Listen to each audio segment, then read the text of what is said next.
Kita lanjutkan soal berikutnya, soal nomor 11. Bila dikelola secara benar, maka kemajemukan dan multikulturalitas menghasilkan energi hebat.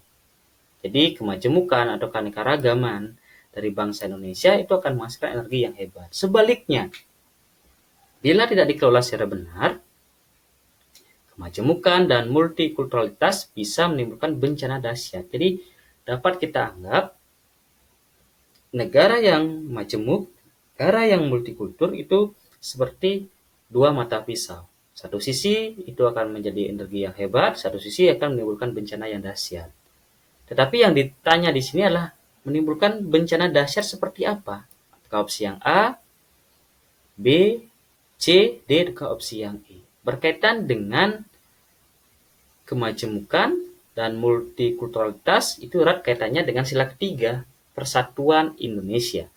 Maka bencana yang terjadi juga erat kaitannya dengan rusaknya persatuan dan kesatuan bangsa. Apakah opsi yang A, masuknya paham radikalisme, ataukah opsi yang B, bebasnya kebudayaan asing merusak sendi-sendi kehidupan sosial budaya bangsa, ataukah opsi yang C, perpecahan dan kehancuran bangsa dan negara, ataukah opsi yang D, tidak kepercayaan rakyat terhadap pemimpinnya dalam mengelola persatuan bangsa, ataukah opsi yang E, hilangnya semangat persatuan dan kesatuan bangsa. Jadi bencana yang ditanya itulah erat kaitannya dengan perpecahan. Sehingga opsi yang paling tepat itu adalah opsi yang C. Perpecahan dan kehancuran bangsa dan negara. Kita lanjutkan soal berikutnya, soal nomor 12 berkaitan dengan kewenangan lembaga negara. Dalam hal ini adalah MPR. Yang ditanya adalah apa fungsi legislasi dari MPR? Fungsi legislasi erat kaitannya dengan peraturan perundang-undangan berkaitan dengan hukum. Kita cermati apakah opsi yang A, B, C, D, atau opsi yang E. Jadi fungsi legislasi erat kaitannya dengan kewenangan MPR yang dimiliki. Apakah MPR berhak untuk memilih pejabat publik atau berhak menerima sumpah dan janji dari seorang presiden dan wakil presiden? Apakah melakukan pengawasan terhadap kinerja presiden dan wakil presiden? Ataukah opsi yang D, menetapkan dan mengubah undang-undang dasar? Ataukah opsi yang E, memberikan pertimbangan kepada pemerintah mengenai pengelolaan negara? Erat kaitannya dengan peraturan atau legislasi. Jadi fungsi dari MPR adalah opsi yang D. MPR berwenang mengubah dan menetapkan undang-undang dasar. Jadi sekali lagi opsi yang tepat adalah opsi yang D. Kita lanjutkan soal berikutnya, soal nomor 13. Persatuan dan kesatuan bangsa Indonesia berarti persatuan bangsa yang mendiami wilayah Indonesia. Persatuan itu didorong untuk mencapai kehidupan yang bebas dalam wadah negara yang merdeka dan berdaulat. Kemudian inti pertanyaan nomor 13 ini, pengertian kesatuan dari persatuan Indonesia itu mengandung makna yang mana? Apakah opsi yang A, B, C, D, atau opsi yang E? Kalau kita cermati antar opsi ini memang sangat-sangat mirip rekan-rekan. Tetapi kita harus bisa memilih dan memilah mana opsi yang terbaik yang mampu mewakili jawaban dari soal nomor 13 ini.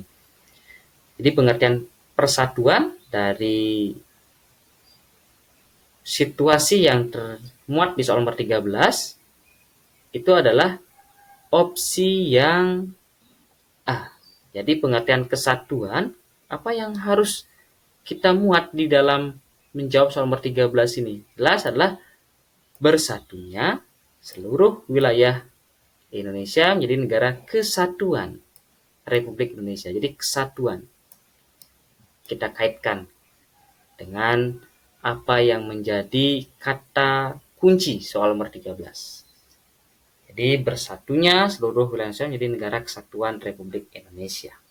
Kita lanjutkan soal berikutnya, soal nomor 14. Yang inti pertanyaan dari soal nomor 14 ini adalah integrasi nasional sangat diperlukan bagi bangsa Indonesia dalam wadah negara kesatuan Republik Indonesia.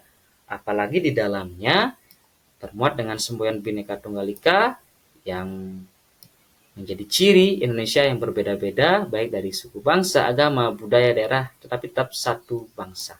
Dan proses integrasi itu sangat diperlukan dalam wadah negara kesatuan Indonesia. Karena apa? Apakah opsi yang A, B, C, D, ataukah opsi yang E?